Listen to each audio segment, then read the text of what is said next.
Hello parents, welcome back to parenting help. आज का topic होने वाला है 3 से 6 मंथ के बच्चों को कैसे सुलाया जाए। इसके पहले जो मैंने वीडियो अपलोड किया है उसका टॉपिक था 0 से 3 मंथ के बच्चों को कैसे सुलाया जाए। आई होप आपने वो वीडियो देख लिया होगा, और नहीं देखा है तो जाकर प्लीज़ चैनल पर जाकर विजिट करिए और उस वीडियो को देखकर अच्छे से समझिए। क्योंकि देखिए, बच्चों का जो ये स्लीपिंग पैटर्न होता है वो एक पूरा एक दूसरे से को रिलेट करता है। बच्चा जैसे जैसे बड़ा होता है उसके स्लीपिंग पैटर्न में बहुत सारे चेंजेस आते हैं, और इनको समझने के लिए आपको पहले के वीडियोस को, पहले के चेंजेस को समझना पड़ेगा, उनमें कोरिलेशन बनाना पड़ेगा। तो ये आप तभी कर सकते हो जब आप 0 से 3 मंथ और 3 से 6 मंथ के सारे वीडियोस को आप देखोगे, तभी एक कोरिलेशन आप समझ पाओगे। सबसे पहले बात करते हैं कि 3 से 6 महीने का बच्चा कितना सोता है। तो 3 से 6 महीने का बच्चा जो है वो 16 से 18 घंटे सोता है। अब आप सोचोगे कि इससे पहले 0 से 3 मंथ में तो बच्चा मेरा 18 से 20 घंटे सो रहा था, अब अचानक कम कैसे हुआ। तो देखिए, आपने खुद ये चेंजेस नोटिस किए होंगे कि जब बच्चा छोटा होता है तब उसका स्लीपिंग ऑन डिमांड होता है, उसका सोना जो होता है वो स्लीपिंग ऑन डिमांड होता है। जैसे जैसे बच्चा बड़ा हो रहा है उसका विजन क्लियर हो रहा है, उसकी एक्टिविटीज़ बढ़ रही हैं, उसका नेक होल्ड करना, उसका जो है पलटना। कई कई बच्चे तो ऐसे होते हैं जो 5 से 6 महीने में जो है रोल करने लगते हैं, इवन बैठने तक लगते हैं। तो आपने देखा होगा कई सारे मेजर चेंजेस जो होते हैं वो इस मंथ में होते हैं। इस कारण से बच्चों का जो स्लीपिंग का डिमांड होता है वो धीरे धीरे कम होने लगता है। तो 3 से 6 महीने में जो बच्चों का सोने का ड्यूरेशन होता है वो 16 से 18 घंटे होता है, चूंकि इस बीच में बच्चा अधिक और ज़्यादा एक्टिव हो जाता है। फ्रेंड, इस टाइम जब आप देखेंगे तो एक बहुत बड़ा मेजर चेंज ये होता है कि 0 से 3 मंथ में बच्चा जो है वो स्लीपिंग ऑन डिमांड पे सो रहा था, पर इस टाइम बच्चे का एक रूटीन फिक्स होने लगता है।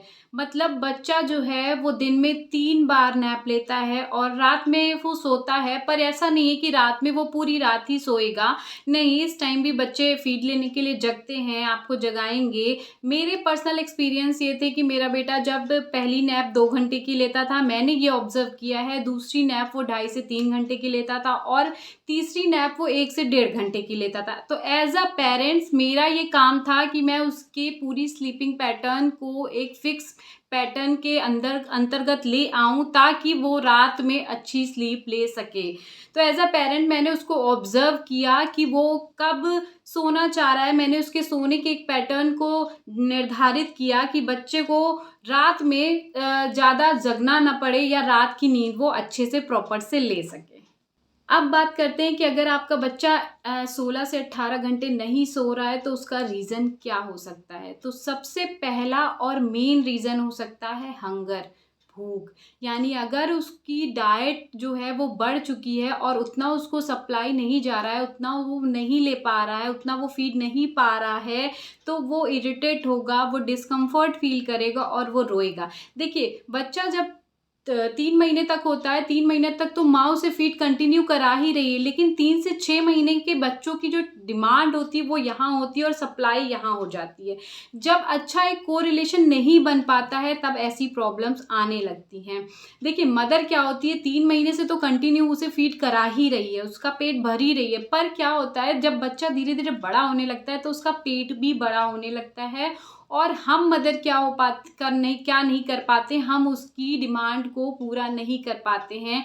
जब हम उसकी डिमांड को पूरा नहीं कर पाएंगे तो बच्चा कंटिन्यू सक करे चला जाएगा, उसके पेट में गैस भी होगी, वो डिस्कम्फर्ट भी फील करेगा, वो भूखा भी होगा, तो वो प्रॉपर नैप नहीं लेगा। नेक्स्ट क्या होता है, इस समय बच्चा ग्रोथ स्पर्ट में होता है। इस समय बच्चे की बॉडी में बहुत ज़्यादा चेंजेस हो रहे होते हैं। अचानक से आप देखेंगे 2-2 3-3 दिन बच्चा किसी दिन बहुत फीड ले रहा है, किसी दिन उसने बिल्कुल भी फीड नहीं लिया, और इस टाइम अपनी मदर को भी अपना जो है मिल्क सप्लाई को कांस्टेंट चेक करने की ज़रूरत होती है, कि वो बच्चे की फीड को मीट कर पा रही है या नहीं कर पा रही है।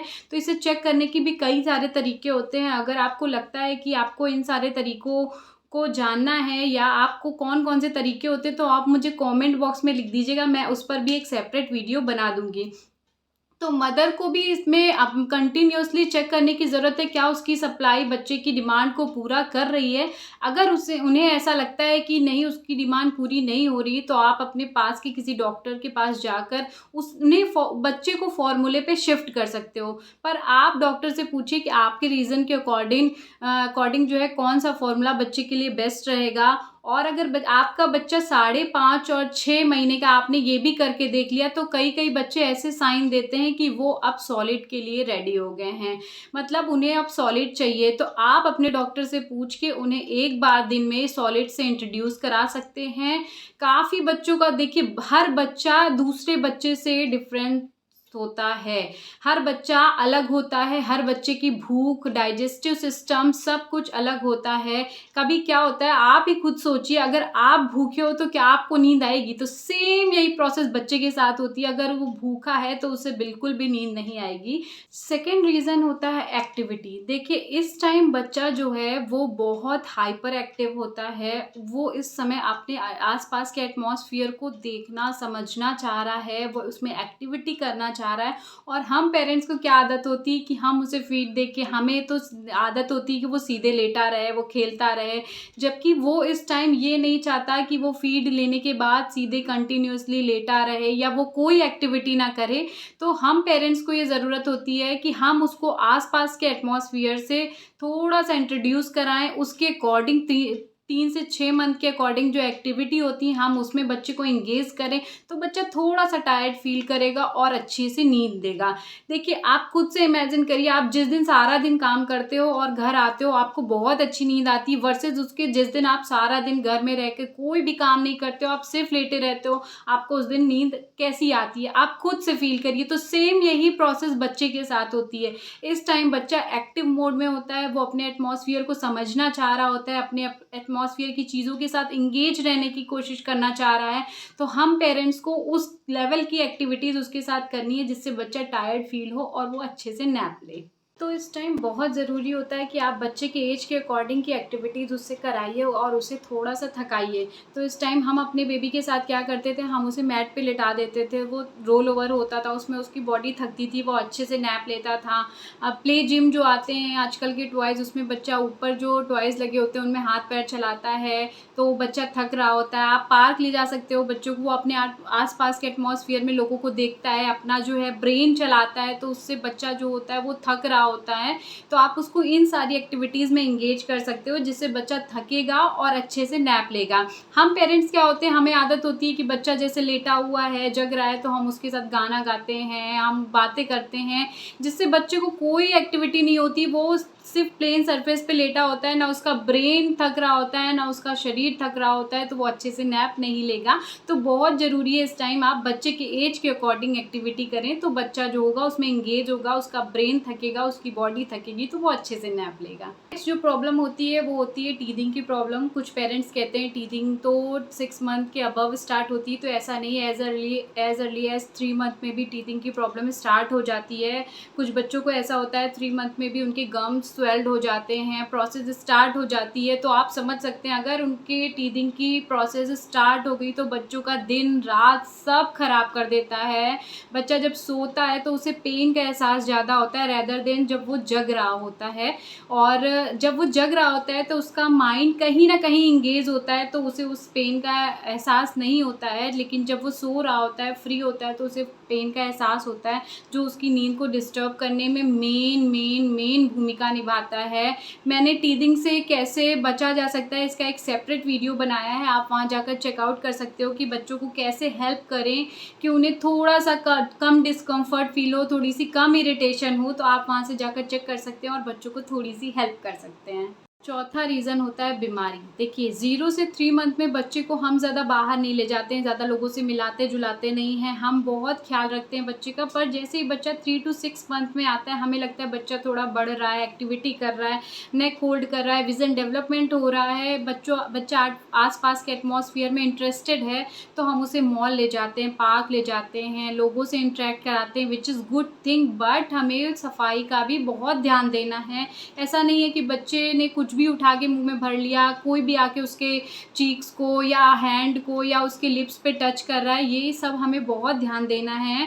और दूसरी चीज़ ये है कि बच्चे किस समय टीथिंग की प्रॉब्लम चल रही होती है तो बच्चा कुछ भी उठा के मुंह में भर लेता है, हमें इसका भी ध्यान देना होता है, जो कि अगर वो कुछ भी उठा के मुंह में भर लेगा तो जम्स चले जाएंगे और फिर बच्चा आपका बीमार होगा। तो सबसे पहले उसका डिस्टर्ब जो होगा वो स्लीपिंग पैटर्न डिस्टर्ब होगा। सबसे पहले अगर बच्चा बीमार हुआ या इरिटेट हुआ, डिस्कम्फर्ट फील किया, तो सबसे पहले जो बिगड़ेगा वो बच्चे की नींद उजड़ेगी, बच्चा परेशान रहेगा, इरिटेट रहेगा, सोएगा नहीं। तो हमें क्या करना है कि हमें इन सब चीज़ों का ख्याल रखना है। और मेरी ये पर्सनल राय है कि 6 महीने के बच्चों को, 6 महीने से कम के बच्चों को आप हर मंथ डॉक्टर से विज़िट कराएं, अगर तो प्रॉब्लम है भी और प्रॉब्लम नहीं भी है। अगर आपके बच्चों को थोड़ी सी भी कोई दिक्कत है तो लोग आसपास के बोलते हैं ऐसा तो बच्चों को होता ही है, ये तो नॉर्मल है, तो बिल्कुल भी उनकी बातों में मत आइए, क्योंकि हमारे पास इतना एक्सपीरियंस नहीं होता है कि हम बच्चे की स्थिति को जान सकें और हम उसके अकॉर्डिंग बच्चे को रख सकें। तो हमें एक अच्छे पीडियाट्रिशियन की ज़रूरत होती है, एटलीस्ट हम कंसल्ट तो कर ही सकते हैं, तो हमें डॉक्टर से कंसल्ट करना चाहिए। मेरी ये राय है 6 मंथ के से छोटे बच्चों को तो ज़रूरी पर मंथ आप डॉक्टर को विज़िट कराएं। पे बहुत सारे रीज़न्स आ जाते हैं, जैसे गैस हो गई, अगर बच्चा जो है फार्मूले पे चल रहा है, शिफ्ट हुआ है, तो फार्मूला कई बच्चों को डाइजेस्ट करने में दिक्कत होती है, तो उनमें गैस की प्रॉब्लम हो जाती है, उनकी पॉटी टाइट हो जाती है, लूज़ मोशंस हो जाते हैं, एनवायरनमेंट का इफ़ेक्ट होता है, बहुत सारी ऐसी चीज़ें होती हैं जो अदर्स में आती हैं और आपके बच्चे को इफ़ेक्ट करती हैं। तो अगर आप देख रहे हैं कि अगर आपका बच्चा सडनली जो है उसने नींद कम कर दी या वो चिड़चिड़ा हो रहा है, वो नहीं सो रहा है, तो आपको इन सारी चीज़ों को भी चेकआउट करने की ज़रूरत है। ये सारी बातें हो गई प्रॉब्लम की। अब आते हैं इनका सलूशन क्या हो सकता है। इनके सलूशन में मैंने क्या किया, मेरा पर्सनल एक्सपीरियंस क्या था, मैं वो आपके साथ शेयर कर रही हूँ। तो सबसे पहला और मेन है एस्टेब्लिश अ रूटीन। अगर आप एक रूटीन फिक्स कर लोगे, मैं यहाँ पेरेंट्स के रूटीन की बात नहीं कर रही हूँ, मैं बच्चे के रूटीन के अकॉर्डिंग पेरेंट्स को अपना रूटीन शिफ्ट करने के लिए कह रही हूँ। कभी कभी क्या होता है, कुछ बच्चे जो होते हैं वो जल्दी जगने वाले होते हैं, वो सुबह जल्दी उठ जाते हैं या वो देर से उठना चाहते हैं, लेकिन पेरेंट्स जैसे वर्किंग है, वो मैं रिस्पेक्ट करती हूँ, जैसे पेरेंट्स वर्किंग हैं, वो जल्दी जाना चाहते हैं या देर से निकलते हैं, तो बच्चों को अपने अकॉर्डिंग वो सोचते हैं ढल जाएं, जबकि ऐसा नहीं होता है। कई माएँ ऐसी होती हैं कि बच्चों को लेट सुलाती हैं रात में ताकि वो सुबह तक देर तक सोता रहे। तो बिल्कुल भी आपको ऐसा नहीं करना, आपको घर की फैमिली मेम्बर की हेल्प लेनी पड़ेगी। मदर और फादर दोनों को इसमें मिलके कोऑर्डिनेट करना है। मदर वर्किंग है, फादर वर्किंग है, दोनों को मिलके कोऑर्डिनेट करना है। बच्चे के रूटीन के अकॉर्डिंग आपको अपना रूटीन एडजस्ट करना है। देखिए, बच्चा अगर अपनी स्लीपिंग पैटर्न को अच्छे से फॉलो करेगा तो माँ को भी अच्छा रिलैक्स मिलेगा। अगर माँ को अच्छा रिलैक्स मिलेगा तो माँ अच्छा ब्रेस्ट मिल्क बनाएगी, सप्लाई अच्छी होगी, बच्चे को अच्छा न्यूट्रिशन मिलेगा, इम्यूनिटी पावर अच्छी होगी। तो ये सारे रीज़न है कि आपको बच्चे के अकॉर्डिंग अपना रूटीन शिफ्ट करना पड़ेगा। मैं अपने बेटे के साथ क्या करती थी कि वो 5:30-6 बजे अप्रॉक्स मैक्स तक वो जग जाता था। मैं उसे लेकर अपने टेरेस पे चली जाती थी, मैं उसके साथ एक्टिविटी करती थी, उसमें उसकी बॉडी थोड़ी थक रही होती थी, फिर वो फीड लेता था और वापस से सो जाता था 2 घंटे के लिए। फिर वो उठता था, फिर मैं उसे मसाज और बाथ देती थी, जो कंटिन्यूसली अभी तक चल रहा है। आप तो जानते हो, जब मसाज और बाथ मिल जाती तो बॉडी कितनी रिलैक्स हो जाती है। और जब हम बड़ों को इतना अच्छा फ़ील होता है तो वो तो बच्चे होते हैं, वो थोड़ी सी एक्टिविटी में थक रहे होते हैं, तो उनके लिए काफ़ी बड़ा चेंज होता है ये। मसाज और बाथ देने के बाद वो अच्छी सी नैप लेते हैं, नैप लेने के बाद वो उठते हैं, फिर वो फीड लेते हैं। फिर वो टाइम होता था अपने दादी बाबा के साथ बाहर जाने का, बाहर की एक्टिविटीज़ करने का। वो जब वहाँ से वापस आता था वो थक जाता था, फिर फीड लेता था और सो जाता था। मैंने उसकी इस तरीके की नैप डिवाइड की थी कि वो दिन भर में 3 नैप लेता था। उसके बाद वो मैक्स से मैक्स 8 बजे, साढ़े 8 बजे तक सो जाता था। कभी कभी वो 7:30 बजे भी सो जाता था। मैंने इस रूटीन को कभी भी डिस्टर्ब करने की कोशिश नहीं की, ना ही इसे मैंने अपने अकॉर्डिंग एडजस्ट करने की कोशिश की, क्योंकि मैं खुद एक वर्किंग लेडी हूँ। तो मैंने कभी भी ये कोशिश नहीं किया कि बच्चा मेरे अकॉर्डिंग एडजस्ट हो, बल्कि हम पेरेंट्स, हम और हमारे हस्बैंड दोनों मिल कर के अपना रूटीन जो हमने बनाया वो बच्चे के अकॉर्डिंग बनाया। और बच्चा मेरा 7:30-8 बजे मैक्स टू मैक्स सो जाता था और वो प्रॉपर नींद लेता था। सुबह वो 5:30-6 बजे फिर से उठ जाता था। दूसरा टिप है कि डोंट ब्रेक रूटीन। मेरे साथ मुझे अच्छे से याद है कि लोग मुझे बोलते थे कि तू एकदम क्रेज़ी हो गई है, मतलब एकदम क्यों इतना छोटे से बच्चे के पीछे पड़ी हुई है, एकदम उसे एकदम रूटीन में बांध के रख रही है। तो मुझे ये पता है कि मैंने इन सब चीज़ों को जब अप्लाई किया तो मेरा बच्चा कितना कंफर्टेबली सोता था और सोने के बाद वो कितना हैप्पी होता था, बिल्कुल भी चिड़चिड़ा नहीं था। आप जानते हैं कि बच्चा जब खुद सोना चाहेगा, खुद डिमांड करेगा उस रूटीन के अकॉर्डिंग कि मुझे सोना है और सोकर उठेगा, मूड अच्छा होगा, तो ऑटोमेटिकली उसकी हेल्थ भी अच्छी होगी, चाहे मेंटल हेल्थ हो, चाहे फिज़िकल हेल्थ हो। तो इन सब चीज़ों के लिए बहुत ज़रूरी है कि आप बच्चे का एक फ़िक्स रूटीन रखें, उसे ब्रेक ना करें। दूसरा, मैंने अपने बच्चे के साथ ये ऑब्ज़र्व किया कि मेरा बच्चा कितनी देर की नैप ले रहा है। जैसे मुझे पता था कि मेरा बच्चा 1.5 घंटे सोने वाला है, 1.5 घंटे बाद सडन उसकी आँखें खुल जाती थी। अगर मैं 2-3 मिनट के अंदर अवेलेबल नहीं होती थी, फिर वो उठ जाता था, एक्टिव मोड में आ जाता था। तो इस टाइम मदर को ये ध्यान देने की ज़रूरत है कि जैसे ही बच्चा जो है, आपको पता है कि इस टाइम उठने वाला है, आप बच्चे के सामने अवेलेबल रहो। आप बच्चे को या तो फ़ीड करा दीजिए या आप उसे शोल्डर पे रख के हल्का-हल्का रॉक कर दीजिए। आप ऐसी जो जिन चीज़ों से बच्चा आपका तुरंत सो जाता है, या आप टैप-टैप कर दीजिए, आप वो प्रक्रिया तुरंत करिए विदिन 2 टू 3 मिनट। अगर ये चीज़ आप कर देती हो, देखिए वो एक विंडो होती है, अगर वो खुल गई प्रॉपर तो बच्चा दोबारा नहीं सोएगा। लेकिन अगर बच्चा हल्की नींद में है और कच्ची नींद में है, आप उसके सामने अवेलेबल हो, आपने उसको जस्ट अटेंशन दे दी, आप उसको दोबारा सुलाने की कोशिश कर रहे हो, तो बच्चा वापस से सो जाता है। तो मेरा ये कहने का मतलब है कि मदर को उस टाइम एक्टिव होना चाहिए, जब बच्चा जिस टाइम जगने वाला है उस टाइम अवेलेबल होना चाहिए, ताकि वो वापस से उसे गहरी नींद में सुला सकें। इसके लिए आपको अपने बच्चे को की पूरे रूटीन को एनालिसिस करना पड़ेगा। आपको थोड़ा-सा टाइम देना पड़ेगा कि आपका बच्चा कब कौन-सी एक्टिविटी कर रहा है, किस टाइम वो जगता है, किस टाइम वो फ़ीड लेता है, किस टाइम वो पी करता है। ये सारी एनालिसिस आपको थोड़ा-सा समझना पड़ेगा। आप उसके पैटर्न के अकॉर्डिंग आप एडजस्ट हो जाओगे। और चौथी चीज़ मैं ये कहना चाहूँगी, बच्चों को डिफ़रेंस करना सिखाइए। बच्चे बहुत जल्दी सीखते हैं डे और नाइट में डिफ़रेंस करना। देखिए, डे में आप चाहे जितना कर्टेन्स लगा लीजिए, चाहे जितनी लाइट्स बंद ऑफ़ कर दीजिए, पर जो एक हल्का-हल्का शोर होता है आपके आस-पास, वो तो उनको बता देता है कि ये दिन है। और वहीं रात में क्या होता है कि अंधेरा होता है, बिल्कुल शांत माहौल होता है। तो मैं ये कह रही हूँ कि बच्चे डिफ़रेंस करना बहुत तेज़ी से सीखते हैं। आप एज़ अ पेरेंट्स उनकी हेल्प करिए कि डे और नाइट में क्या डिफ़रेंस होता है।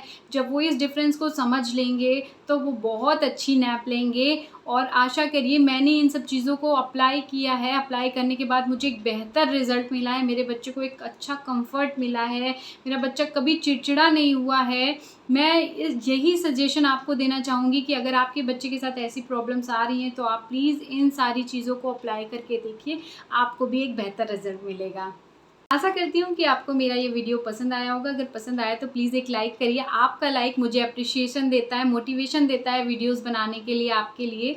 और आपको मेरा चैनल पसंद आया तो प्लीज़ सब्सक्राइब करिए। और ऐसे काफ़ी हमारे आस-पास में ऐसे काफ़ी पेरेंट्स होते हैं जो इस प्रॉब्लम को फ़ेस कर रहे होते हैं। उन्हें सही से कहीं से गाइडेंस नहीं मिल रहा होता, उन्हें क्या करना चाहिए, तो उनको ये वीडियो शेयर करिए, ताकि वो इस प्रॉब्लम, मेरे पर्सनल एक्सपीरियंस को समझकर इस प्रॉब्लम को फ़ेस करने से बच सकें और अपने बच्चे को एक अच्छा कम्फ़र्ट दे सकें। मिलते हैं इसी वीडियो की एक नई सीरीज़ के साथ, पार्ट के साथ। तब तक के लिए बाय बाय।